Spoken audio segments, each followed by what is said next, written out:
You worship me. I am a Set. She was personified. She's not a Set, but she's personifying herself as a Set. Trying to, and telling Augustus Caesar, you worship. I am the, in a sense, she was saying the matrilineal system again is coming through the mother.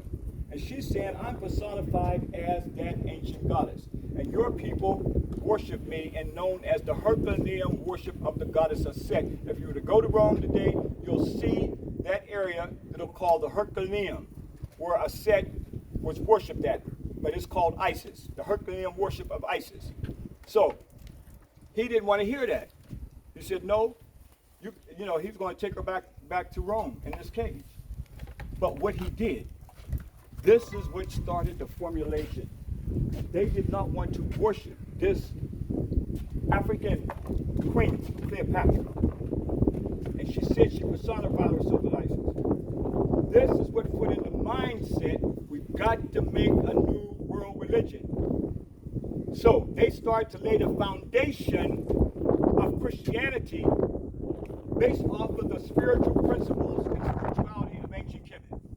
So by the time the Byzantine Romans come on the scene, they had enough knowledge. The Romans are now 400 years, the Greeks are 300 years, Romans 400 years, Byzantine Romans almost another 400 years, 1,000 years. They said, we got it. We can't worship this Isis anymore. But we'll take the prototype of the Madonna and Child. We'll take all of that. We'll take the salvation and the resurrection that was based off of Ashra. And the ecumenical conferences validate that. And the ecumenical conferences of Ephesus in 431 AD, this is where they de-Africanized the goddess Aset. And here she was known as the Mutnechet, that now becomes the Theotokos, the Mother of God. Go look up in the dictionary, the Mother of God, and they'll tell you it was started in 431 AD. Because they are formulating it at this time. And then we see that the other conferences, the Conference of Chalcedon, and the first one, the Conference of Nicene in 325 AD, these were religious gangsters. It's a new world order that's in process now. It's a new world order that's going to take from ancient Africa. It's the new world order that they're going to create based off of ancient African spirituality. It came about of Kemet. This is where they slowly started to make the Christianity, formulating it with the dogma that they put in there to create a belief system, and the corruption of the ancient African spirituality and the books in stone validates all of that. So that starts with Augustus Caesar, who knew that we got to change this because it cannot be Isis anymore. We've got to make our own Mary. In fact, the name Mary, what have I been showing you on the temple in the Middle Nature language? Murray. And what's the symbol of the Middle Nature for Murray? An A sideways and two feathers. Murray. It is the goddess Hetero, who is the goddess of love, who is Murray. Look what they did to her face over here. Why did they smash her face out? Because they're now destroying this, because Hetero was the goddess of love. That, by the way, was even saying. So they're going to destroy this, and we're going to make this Mary. And through this Mary, this is going to be the deification of this white female. And we're going to tell the world that this is the Mother of God. We're going to create this Serapis Jesus that was started with the Ptolemies to rule on the throne and convince the people that this was another form of Asar, that they corrupted it from. So Serapis got this beard. He's a white Greek with a big old beard. This later, after the Ptolemies and Augustus Caesar, by the time the Byzantine Romans, they take this Serapis and then formulate it into the Serapis Jesus. Every time you look at a white Jesus, you're looking at Serapis that was created at the Conference of Nicene in 325 AD. That's why they don't want you to talk about history of Christianity. Because to talk about the history of Christianity, you can't have no belief once you know the history and the facts. Let's go study those ecumenical conferences.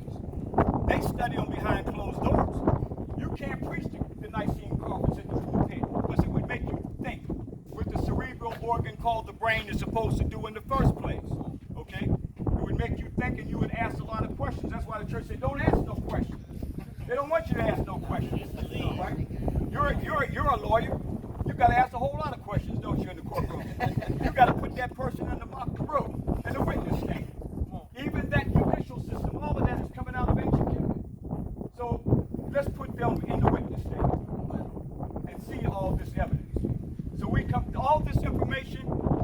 These Europeans, they're not getting this. They don't want. They're not. See, they just give them just a basic little thing. Nothing is going to make them think about how their religion was developed off of this. See, because then they say we feel offended. We've been offended for 400 years plus, going back to Augustus Caesar. We're making 2,000 years. Talking about offended. You know, the ISIS can't be associated with Mary. No, because you copied it and you corrupted it.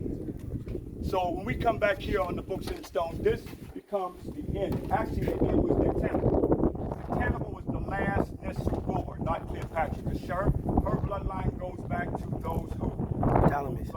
the Ptolemies. So the last ruler was Nectanebo. That's why we have to know the history. Most of us, when we think of Egypt, we think of Cleopatra, right?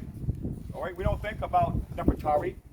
We don't think about Hatshepsut because that's not part of the history. We only get the Cleopatra and the movies that they show on her because that's starting with their time period.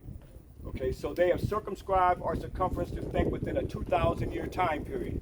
And most of us, when we speak of history or speak of anything, it's only within that 2,000 years circumference. Most people can't talk to you about something before that time. The best they can do is give you as a Hebrew story. The best people can talk about is Adam and Eve. All right? And outside of that is a blank. Okay?